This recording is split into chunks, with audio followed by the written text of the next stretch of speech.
Hi team, Greg here again. Today I'm going to go over my 4 favourite inner thigh adductor stretches. 4 plus 1. So, inner thigh, adductors, super important for hip stability, often really tight, and then everyone forgets to stretch them. So, my number 1 stretch is to lie against the wall. What you do is you bring yourself against a convenient wall here. You can be on the bed, on the floor, whatever works for you, and you spin yourself up. So your legs are up the wall. And from here, bum against the wall, legs against the wall, you let your legs fall out to the side. And magically, we get an easy, no effort, nice and relaxed inner thigh stretch. What we can do here, grab yourself a book and read your book.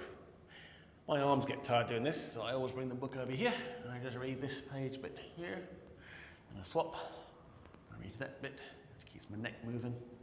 And every so often you'll find that your leg will slide. You watch them as things loosen through here. And you can simply hang that here for as long as you like, or as long as the chapters are on your book. You can play on your phone, of course, if you want. Technically, what you really want to be doing is just chilling and breathing, but depending on what your day is doing.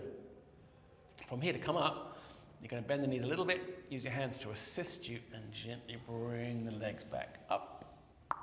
Then you can either hang here for a bit of standard legs at the wall time, which is a useful thing to do, by the way, whilst we're here. Brings the blood and the fluid back into the body from the lower body.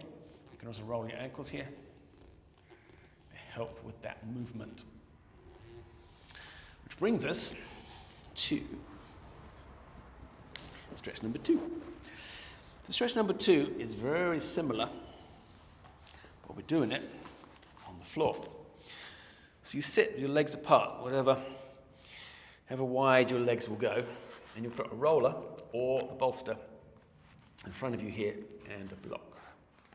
And all you're going to do is bend forwards, and if it's an awfully long way away, you put one fist on top of the block, the other fist on top of the block, and then you can rest your head on the fist. As things loosen, or depending how flexible you are, you can just use one fist. Then you move down to the block. That's easy. You're going to move the block to its medium height. That's easy. You're going to go to the lowest height. That's easy. You're going to move the block out of the way and just rest your head on the roller.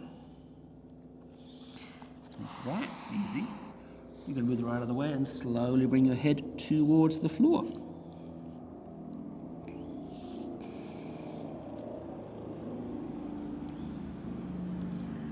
It's simply a question of progression. What we're looking for here is a supported stretch that takes a little bit of time on your forearms here or heads on blocks and fists and rollers, etc. So the muscles feel safe and they gradually loosen. So both of those stretches are fairly passive and fairly easy, fairly mellow, okay? If you find you're real tight, and this is too hard, you can't even come past that kind of vertical point, you're back here scrabbling to bend forward, just put your hands behind you and slowly push your hips forward. Once you pass the vertical point, then you bring your hands forward and let gravity assist you coming through this way. Now, my second, or stretch number 3, I should say, for inner thigh here, is to bring the feet together.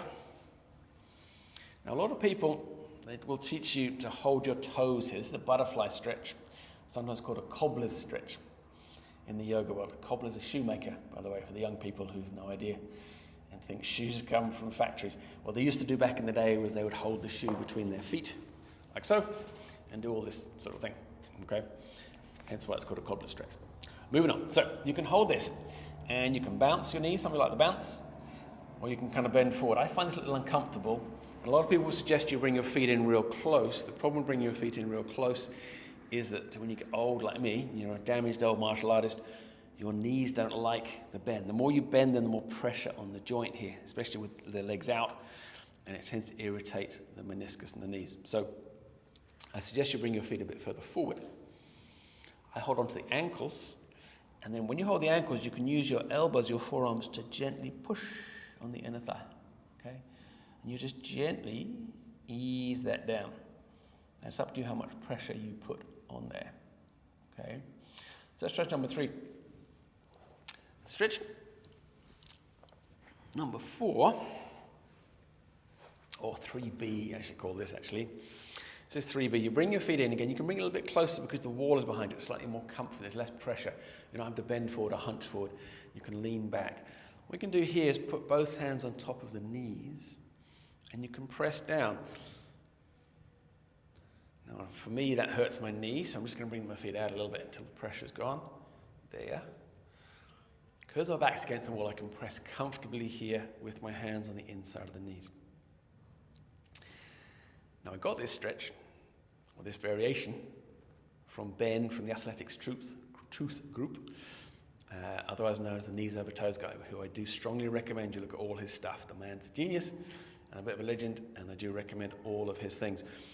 What you can do here is add a P and F stretch. So by pushing with your hands, I can apply steady pressure, but I can also push my knees up towards the ceiling, like my knees are going to boing, go this way, they're going upwards. I push them against my hands. You want to hold for about 10 seconds or so, just a steady pressure, nothing too intense. Then you relax, you take a moment, let things soften, and then you allow the knees to drop. Okay. We can also do, I don't have any with me today, is get a set of dumbbells on here. Start with reasonably light dumbbells, and you can work your way up as you feel stronger. I wouldn't go for the monsters, okay? You'd be surprised how this area needs quite a lot of strengthening. It's worth strengthening, it's important to strengthen it. Put the dumbbells here, and you can lift the dumbbells up and down. Just doing standard repetitions on this. This isn't a strength video, so we're not going to cover that too much, but that's the plan. Then at the bottom, you can just stop and wait.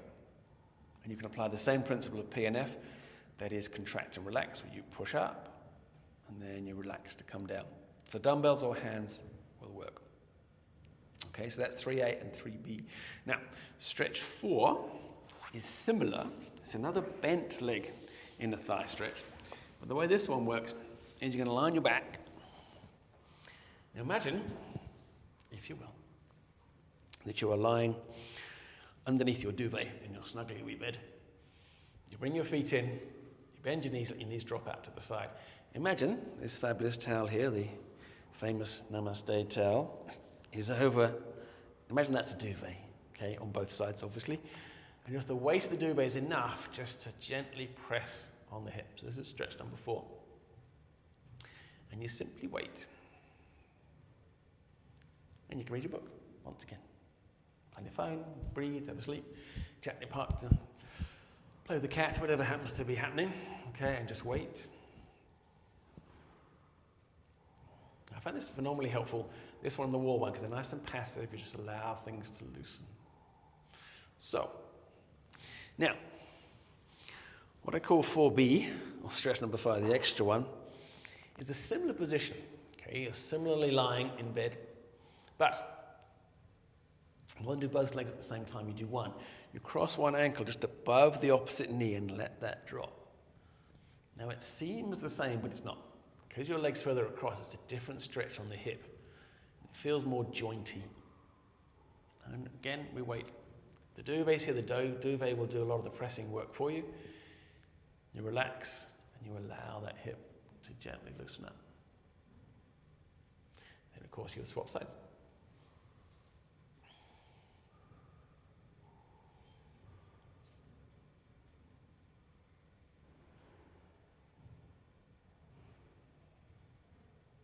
So this isn't a follow-along video. I might do a follow-along one at some point. So just to give you some ideas for stretching the inner thigh, a few options. See which ones work for you. If you know you're real tight in there, that will pull your hips together. And when that creates tightness through here, it means the muscles on the outside have to work harder. And a lot of the problems we get here may well be stemming from in here. Okay? So stretch this, and also remember you can get some acupuncture, and we can treat this to loosen it up, and then amazingly your hips will work better. Any questions, as always, put them in the comments or message me. Otherwise, I will see you on the next video. Thanks.